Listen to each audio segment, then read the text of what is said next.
Hi and welcome for a new video. In this video I am unboxing LG Q Stylus. This is the second smartphone that I am unboxing in 2019. Also, it is one of the phones that I showed you during the unboxing of Asus Zenfone Max Pro M2. So yes, the next unboxing will be of Honor 8C. Then I will be unboxing the Honor 8X. Yes, I have also added the Honor 8X to the fleet. The LG Q Stylus and Honor 8X from Huawei actually have the same price, but both have very different specifications. I will be comparing them both in the future. So moving on, the box of LG Q Stylus is really plain and has really few things written on it. On top, we have name of the smartphone written. This side, it is completely plain with nothing written on it. This other side has only storage mentioned on the box. Then lastly, the bottom has LG's brand name mentioned on it. Now let's get moving and cut the seal open. Actually, I think I'm gonna skip this part. I want to skip this seal cutting part actually. So after removing the cover of the box, you can see that the first thing we have is a microfiber cloth. After this microfiber cloth, we have LG Q Stylus. It's wrapped in plastic with specification written on it. It talks about the key features of the phone like the stylus and the screen size of 6.2 inch, which is Full HD. Now let's get this phone out of this plastic.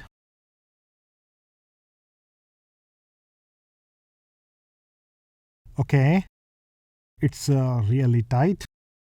I think it's removed from the back. Yeah, and it's true, you have to remove this phone from the back. Wow, this phone seems to have a lot of shine fresh out of the box and looks nice. I know this shine will go away soon in some days of use. Usually black color phones do not look that nice after some days. The front screen looks wide and gives the feeling of Samsung's Note series. That's kind of interesting. I will keep this phone aside to see the other inbox items. We have this warranty card accompanied by a SIM card removal tool. The same pouch also has phone's quick start guide. It's on the other side. Then the last two things we have is a wall charger and a USB cable. Let's have a closer look at the charger. It has all the values written on it. The output of this charger is 1.8 amps. By these numbers, I can tell you that this is a fast charger. Actually, that is even written on it, that it is a fast charger. I hope it performs like one too. The USB port on the charger is on the side. This is very different. Most chargers come with port on the back. The charger itself is long, unlike other chargers. Most chargers are medium sized. Now let's get back to the phone. I have wrapped the phone again in plastic. It looks nice on it, and removing it again looks nice to me. I'll just zoom in and adjust the focus. So this is the phone, actually the back of the phone. So there is a sticker on the back. I'll just remove this. Also, the clouds have just passed and made way to sunlight. This is why I'm getting this overblown shot. I will adjust the ISO, remove the sticker, and be back soon. So I'm back and I have removed the sticker, but I have got some explanation to do. There was so much adhesive on the sticker that I ended up destroying the lower back of the phone. Yeah, it looks terrible, and I also ended up scratching the phone that I just unboxed 15 minutes ago. There cannot be anything more terrible than this anyway. Destroying your own phone that cost you a lot of money. Anyways, let's proceed and turn the phone on. While it boots, let's see the physical features of LG Q Stylus. So this is the bottom side of LG Q Stylus. It has a 3.5 mm audio jack, then a microphone port. This is then followed by a USB Type-C port. Then after that we have a speaker of LG Q Stylus. Lastly, we have this special feature of LG Q Stylus, and it is obviously this Stylus.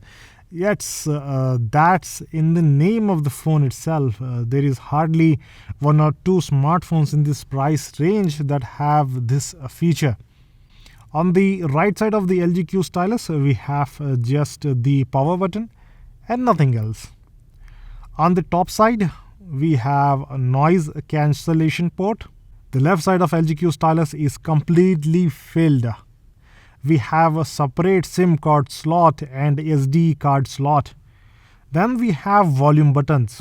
Let's not just stop here. Let us see what each slot is for. I'm going to use the SIM card removal tool and remove the tray. So this tray is for second SIM card. It supports nano SIM. And in this tray we have two slots. One is for first SIM and the second slot is for SD card. Now let's put the tray back in and proceed further to set up the phone and see the software and performance of LG Q Stylus. So I have turned this phone on and completed the initial setup. This is a really wide screen phone. It has its own UI. I'm very familiar with the UI because my past phone was LG K10 2017. Now, before talking about the software aspect and performance further, I want to talk about two more design aspects of the phone which I think I left earlier. So I wanted to show you the camera position of the phone. It's in the center. After camera, we have this LED flash. This is followed by a fingerprint sensor. The body of this LG Q Stylus seems to be made of plastic and it is a fingerprint magnet. After touching the phone, I noticed that my fingers left the mark. Anyways, back to the software and performance part. On the first side itself, you can see how vibrant the display is. It is really sharp and clear. This phone has been designed in such a way that it gives a feeling of Samsung's Note series. The screen of LG Q Stylus is really wide and this wide screen makes the smartphone worthy of being a Note. Those who like to read on their phones, this screen size is going to be perfect. This phone comes with its own UI. I'm very familiar with the UI of the phone. Like I have said, I have used a LG smartphone as my daily driver for 1.5 years. It was just last 3 months that I have started using a Motorola phone and I'm not actually disappointed in using a Motorola phone. I'll share my experience of that also in some another video. Anyways, so the first thing that you will notice in the phone is a set of Google apps followed by Play Store. Then we have a memo pad. This memo pad turns on every time you open the Stylus. Then in the bottom we have general use apps like phone, messages, camera, gallery and browser. Then below this we have toggle buttons starting from back button, then home button, after that list button. Lastly we have a SIM swap button. On the second screen we have 4 of the folders. The first folder is of essential apps, followed by management, services and recommended. We will see these one by one. In the fourth folder called recommended, we have social media apps like Facebook and Instagram. These are some apps that you can anyway install from the Play Store, so there was no need for them to have this pre-installed. In the third folder called services, we have network apps like remote call service and cell broadcast. In the second folder, we have smartphone management related apps like we have update center to check the update. Then we have app thrash where the uninstalled apps remain for 7 days. If you change your mind, you can then restore that app. So basically, sometimes it happens that you delete, do you think that you don't need an app, then suddenly you'll need it. So you just have to download it again. It is just in the trash and you have to just restore it. With LG Mobile Switch, you can switch the default SIM card without going into settings, and all this happens in one click. The file manager grants you access to the storage, and this is obviously known to everybody. Then the other two apps are Smart Doctor and Downloads. The first folder contains these following apps. It has app for contacts, followed by calendar app. Then you have the to-do list app and some other regular apps like calculator, music, and audio recorder.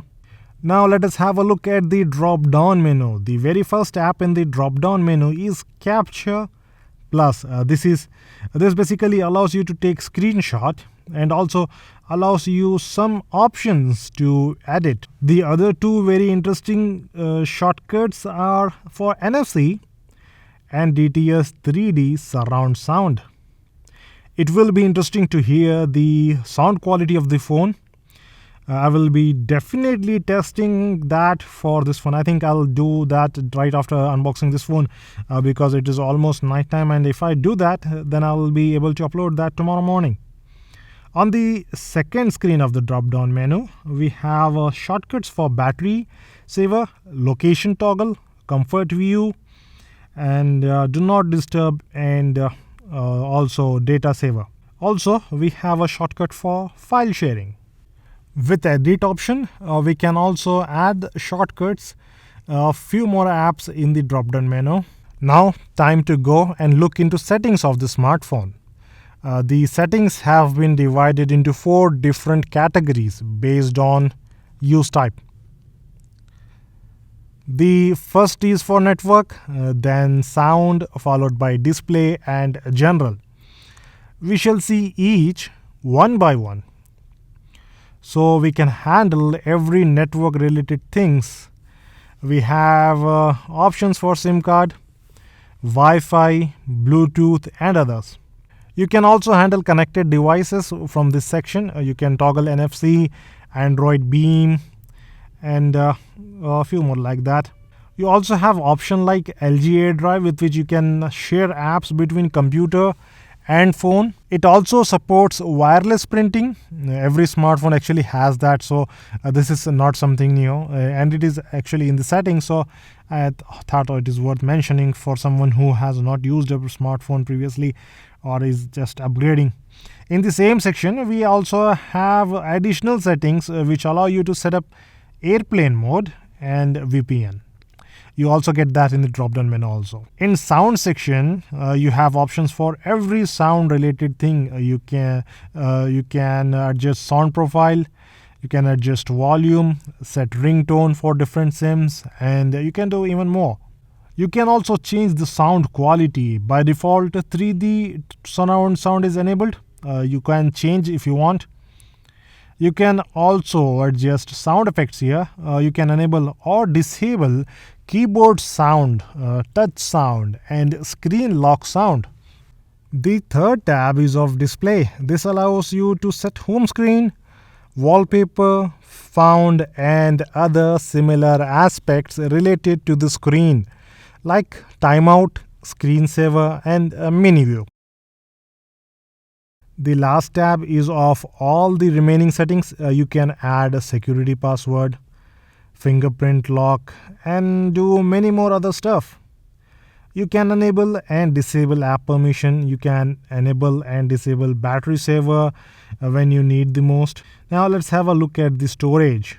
So this phone has 32 GB of internal storage. Out of this, 12 GB is used and 19.73 GB is available free. Most storage is consumed by the system, and it is almost 12 GB that the system is taking. There are a few other things also that you can do on this tab, like adjusting setting for gaming. If you are using Stylus, then you can set its sensitivity here.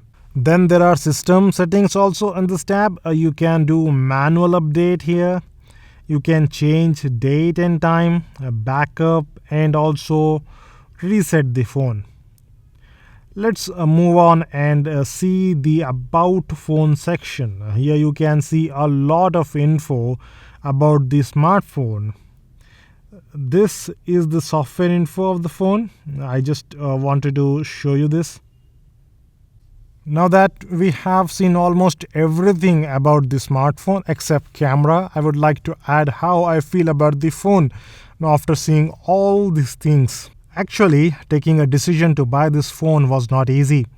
There are a lot of phones in this price range that offer better specification than this phone. You will get more RAM in the other phones. But this phone had one thing special, and that is the stylus. Not many smartphones in this price range offer stylus, and above all this is a LG smartphone. This is somehow my favorite smartphone brand. I have previously used LG K10 2017 as my daily driver, so there is a reason why it became my favorite. I had loved the UI of that phone, and LG Q Stylus also has really similar UI, and I'm gonna love using the same UI. It's like going back home. When it comes to LG Q Stylus, I did not like the back of the smartphone. It is very generic compared to the way the back of this smartphone has been designed. Especially if you look at the Huawei phones, you'll never like this back. They are really beautiful in that sense. But I can't say the same about the front of the phone. It looks really beautiful on the front side. Not just that, the bottom side of the phone is also very well designed. Looks awesome to me. The front screen of the phone is really wide, and I think this is really a bonus. Because this would mean it is going to be more enjoyable to play games and watch movies on LG Q Stylus. It has not been designed with a notch, so those of you who are looking for a mid-range phone without a notch, then this smartphone is for you. The build quality is also really interesting. It feels really nice and tough in hand. I'm impressed with the tough build of the phone. I know I am not impressed with the back, but build quality is really nice. I really did not find any issue in the touch performance of the phone. The transition speed and overall performance of LG Q Stylus is also nice. I'm loving the UI too. The UI is plain, simple and easy to use. It simplifies most of the things. It provides you the main settings in the home screen at Dropdown menu only, so you don't have to go all the way into the settings and all. You just have to open the Dropdown menu and use that. You can just toggle between the screen, and there are folders with many of these options here. The setting section is also designed really well. It has been separated into 4 different categories. It will make using this smartphone really easy for beginners. This phone is really suitable for those who want to enjoy the feel of Note series on a budget. It is also suitable for those who are not interested in phone with a notch. So if you ask me, do I recommend this phone? Well, actually, I would recommend Asus Zenfone Max Pro M2 in this price range, because it is not only cheaper, but it is much better, I think. But then again, if you want a change and want to use a brand, then LG Q Stylus is a phone for you. If you want a stylus, then LG Q Stylus is a phone for you. If you want a wide screen phone, then this is a phone for you. If you want a phone without a notch, this is a phone for you. So yes, I would definitely recommend this phone who are tired with the notches, and I would also recommend this phone for those who want a phone without a notch. Then I also recommend this phone for its build quality. I have not seen this build quality in any phone in this price range. Huawei phones are delicate, Asus phone is delicate, and even the Xiaomi phones are delicate when compared to the toughness of LG Q Stylus. This has become my favorite part now, and I'm going to make a top 5 video where I'll talk about a lot of good things about LG Q Stylus. And until then, have a good day. I'll sign off.